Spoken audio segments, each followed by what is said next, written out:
which enveloping or which obstruct the gati of the water. Okay, anything which produces the obstruction to the water. Okay, obstruction is mainly told in terms of the avarana. Okay, avarana may be possible with different types. The first type will be the in terms of doshaja avarana or samanya avarana. The first entity will be the doshaja avarana. It may be in terms of vata pitta kapha or the dhatu, or it may be the mala. The obstruction by either the doshas or dhatus or by mala. This is constituent the samanya avarana. The next will be the paraspara avarana. Paraspara refers to the dosha with its subtypes. For example, vata its subtypes.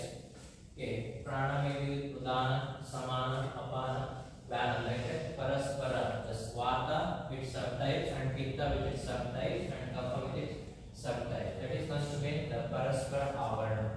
The next will be the mishra avarana.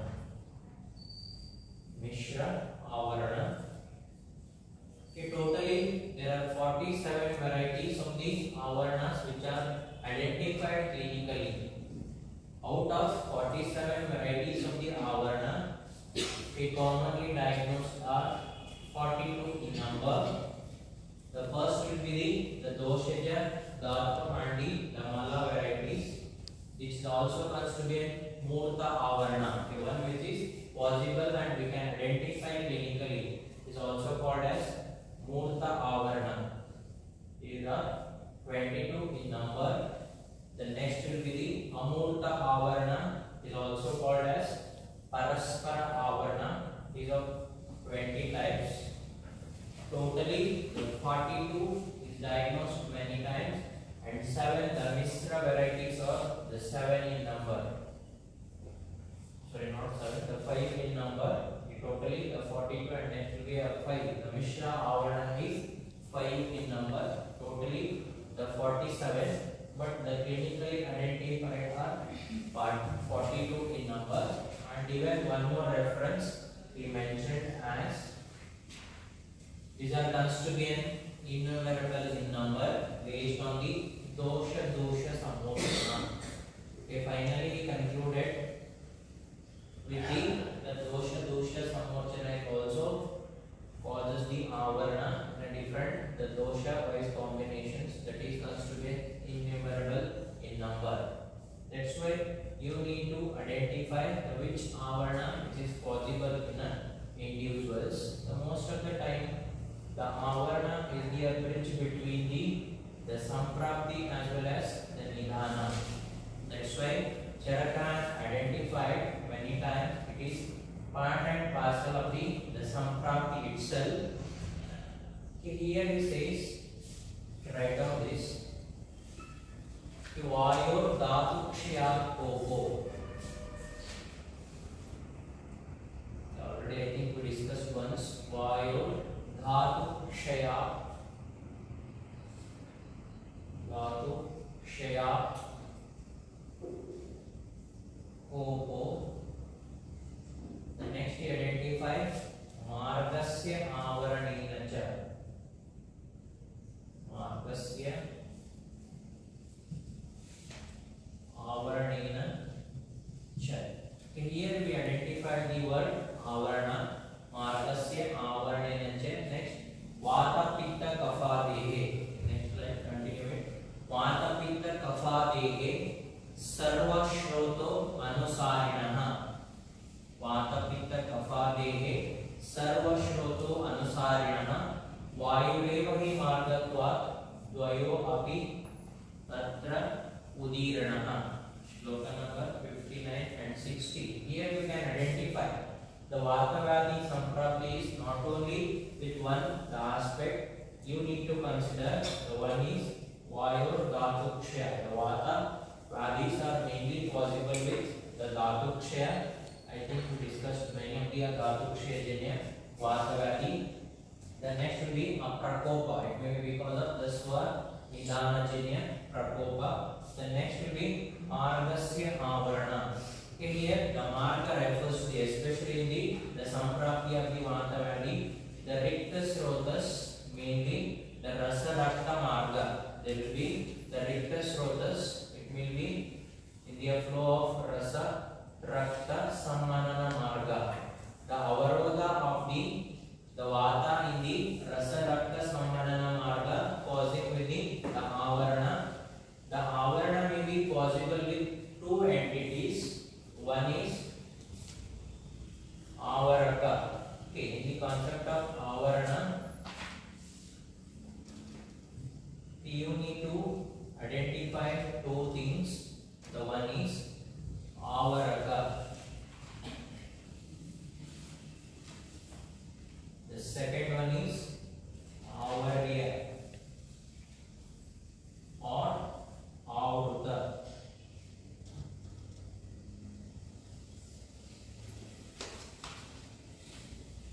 The Avaraka is one which causes the obstruction to the gati of the Vata. The one which causes the obstruction to the gati of the Vata.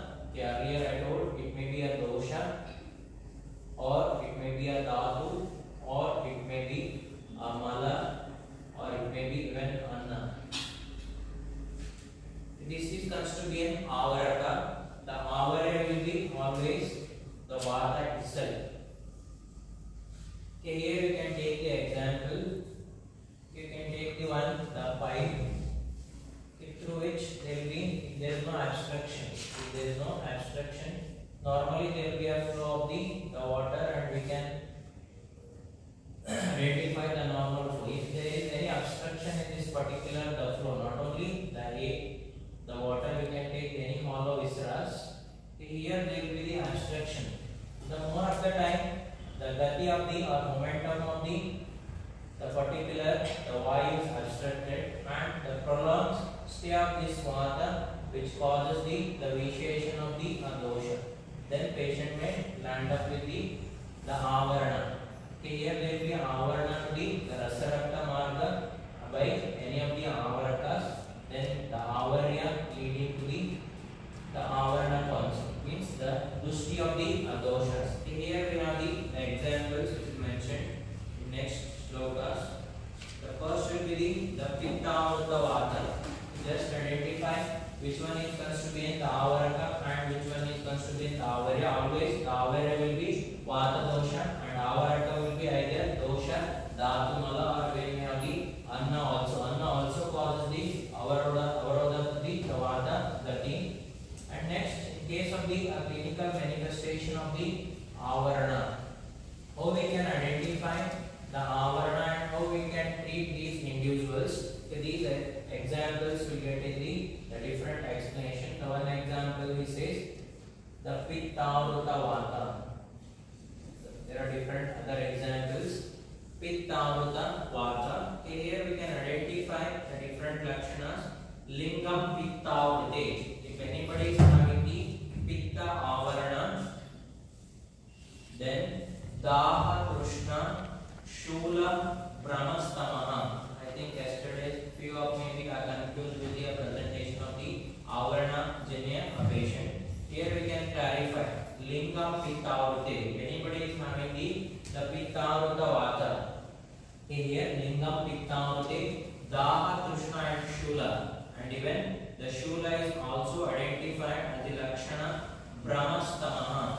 Even the brahma, that is nothing but almost the combined feature of the doshas, which particular the avaraka and avarya.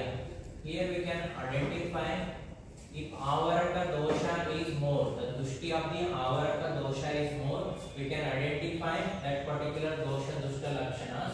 If avarya lakshanas are less in a patient, we can identify the less lakshanas of that particular the patient. That is nothing but the avaraka is more dominant in some of the clinical condition and minimal the vitiation of the avarya. But sometimes the together existence of these two and produces the more symptoms of the avaraka as well as avare. Why you need to identify this particular the avaraka and avare concept? That is helpful for the management of the individuals. Next is the upakramas purely based on these avaraka and the avare concept. Okay, don't get confused. Okay, here we get the lakshanas of both avaraka and avare, which dosha dushti lakshanas are more. Sometimes the avaraka dosha is considered to be more dominant and it produces the symptoms. Examples here, if you take the examples of pitta, amruta, the vata, first lakshana will be daha tushna. Here we can, even though the avarana pathology which is ongoing in a patient, but the lakshana will be a pitta dominant one here. Like that we can get the permutation and combination of avaraka and avare.